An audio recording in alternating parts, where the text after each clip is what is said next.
For the last 100 years or so, oil was everything. It powered our world, it shaped entire economies, and it pretty much decided who had global power.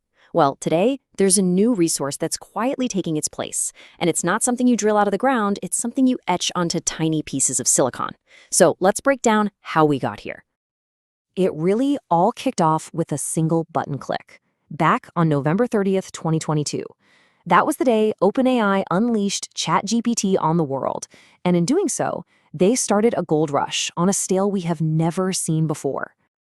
I mean, the numbers were just insane. 1 million users in 5 days, 100 million in 2 months. It was the fastest product adoption in history.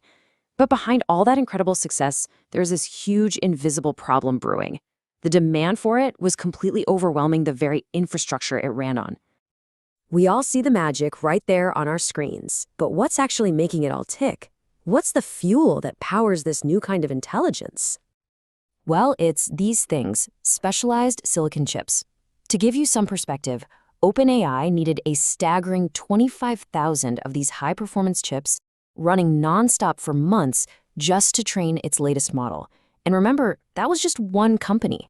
Suddenly, everyone needed these chips, and there was a massive problem. There just weren't enough of them to go around. So why is AI so incredibly hungry for this one specific type of chip? I mean, why can't the powerful processor in your laptop or your phone handle this kind of work? Well, the difference is pretty fundamental. Think of it like you're building a skyscraper. A standard CPU, like the one in your computer, is like one master builder. He's incredibly skilled, he can do everything, but he has to do it one task at a time. An AI chip, on the other hand, is like an army of 10,000 specialized workers, all doing their one specific job at the exact same time, in parallel. That skyscraper goes up in days, not years. And you can see the economic shockwave of this right here. NVIDIA, a company that was mostly known for making graphics cards for video games, suddenly found itself at the absolute center of the AI revolution. It turns out their chip architecture, which was designed to render millions of pixels all at once, was perfect for the parallel processing that AI needed. But here's the thing, even those graphics processing units, or GPUs, were kind of just a clever workaround. The real leap forward came when companies like Google started designing chips from the ground up for one and only one purpose, running AI. The result was the Tensor Processing Unit, or TPU, a chip that was just monumentally faster and way more power efficient. This wasn't just a small step up, it was a total game changer. So you have this incredible, super specialized demand.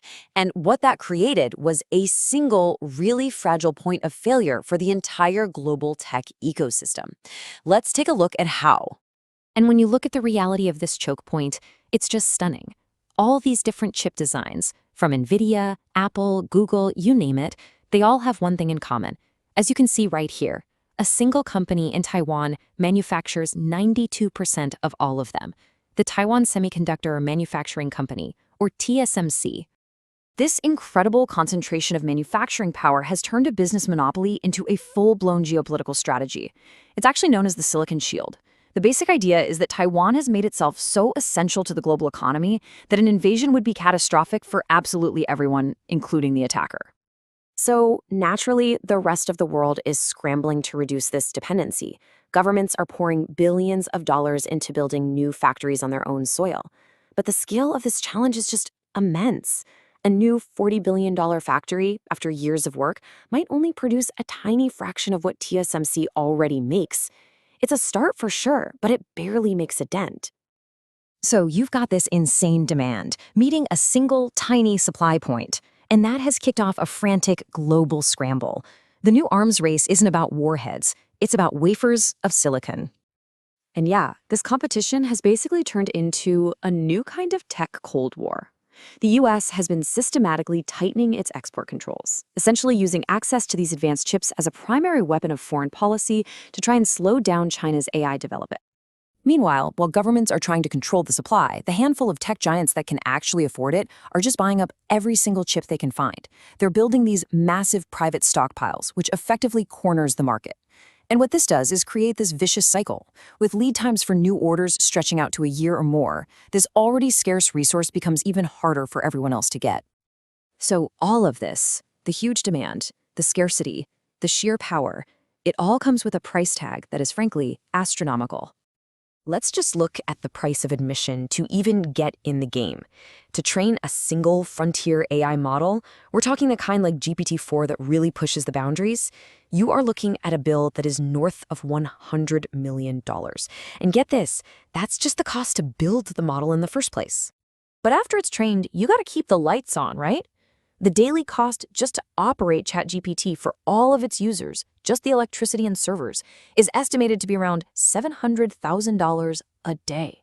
We're talking over $250 million a year for just one app. So, what does all this mean? Well, it creates this massive economic moat. This isn't a game for startups working out of a garage anymore. The future of AI is being built by a tiny handful of companies with nearly limitless cash. And that concentrates an immense amount of power in very, very few hands.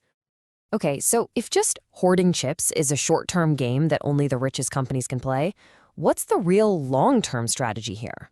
Well, the race is starting to shift from who has the most chips to who can design the most efficient ones. It's becoming a race of innovation, not just acquisition. And this, right here, is the key difference between the old world of oil and this new world of AI chips. See, oil is a finite thing you dig out of the ground. But AI chips, they're a product of human knowledge. The real resource isn't the physical silicon, it's the know-how, the expertise to design and build it. So at the end of the day, the future isn't going to be won by whoever just controls the supply of today's chips. It's going to be won by the company or the country that designs the next breakthrough that makes all of today's chips look like antiques. The race isn't to own the oil field anymore. It's to invent the fusion reactor that powers the next century. The question is, who are you betting on to get there first?